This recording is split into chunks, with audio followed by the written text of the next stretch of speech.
today, and it's my pleasure to talk about this topic with you this afternoon.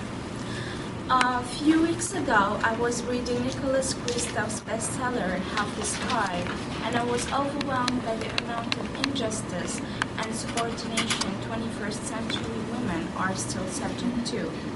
Having lived all my life in Tunisia, a modern Muslim country in the Maghreb, where women were the first in the Muslim and Arab world to enjoy a movement of emancipation without any grassroots for it right after the independence in 1956, through the promulgation of the Code of Personal Status, and having enjoyed the freedom of traveling and having been blessed with two lovely parents who always support me wherever I go, I was stricken by the reality that women in some regions of the world still suffer from sex trafficking, forced prostitution, mass rape, and maternal mortality, which claims one woman every 1 minute.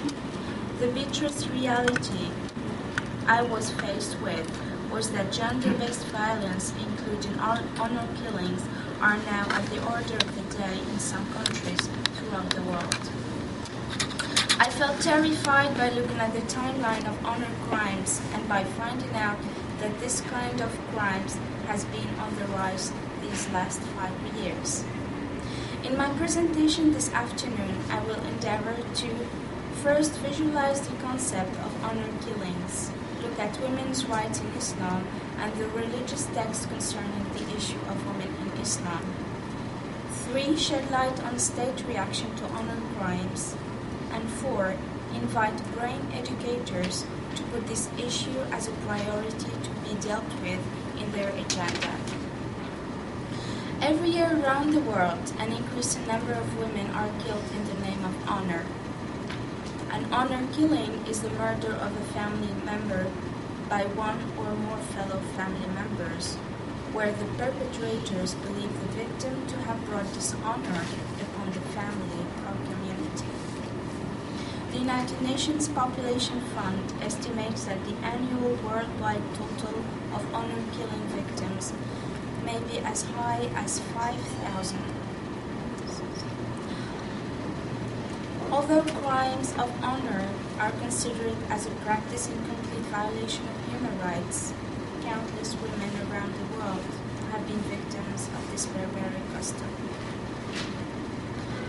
This phenomenon has been growing violently from Africa, Middle East, Central and Southern Asia, through Europe and Central America. I'm sorry, could you please speak a little louder? Yeah, sure. I think I'm trying to find a mic. trouble hearing. Yeah. Crimes of honor originated from tribal society where perpetrators think that killing a family member in the name of honor is allowed in Islam. The question here is, how does Islam, the third of the Abrahamic religions, which came to give women a better status, become associated with such a cruel practice? Honor killings are based on the belief, deeply rooted in some culture, of women as objects and commodities, not as human beings endowed with dignity and rights equal to those of men. Women are considered the property of male relatives and are seen to embody the honor of the man to whom they belong. Women's bodies are considered the repositories of family honor. The concepts of male status and family status are of particular importance in culture where honor killings occur and where women are viewed as responsible for upholding a family's honor. If a woman or a girl is accused of suspected or engaged in behavior that could taint the male status, she may face brutal retaliation from her relatives, and that often results in violent death.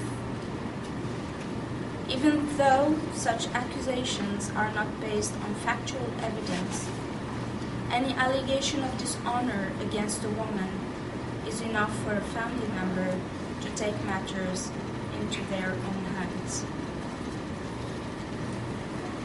It is imperative in this issue to stress that honor killing is forbidden and unacceptable in Islam.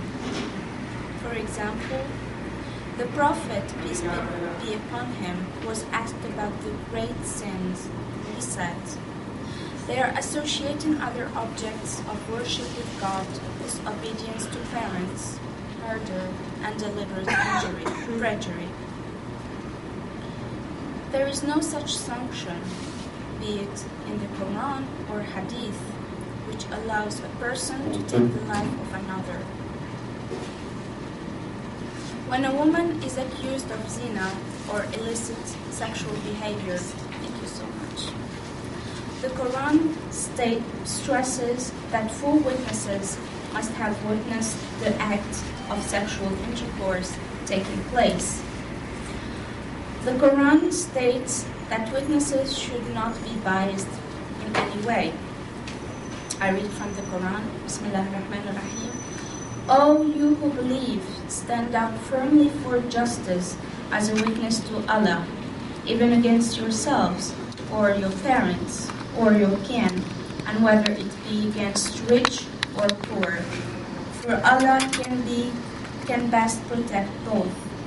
Follow not the lust of your hearts, lest you swerve, and if you distort justice or decline to do justice, verily Allah is well acquainted with all that you do." This is from Surah An-Nisa, the women, literally. Article 1 of the UN Declaration of the Elimination of Violence Against Women proclaims the term violence against women. It means any act of gender-based violence that results or is likely to result in physical, sexual, or psychological harm or suffering to women. Include threats of such acts, coercion, or arbitrary deprivation of liberty, whether occurring in public or in private life.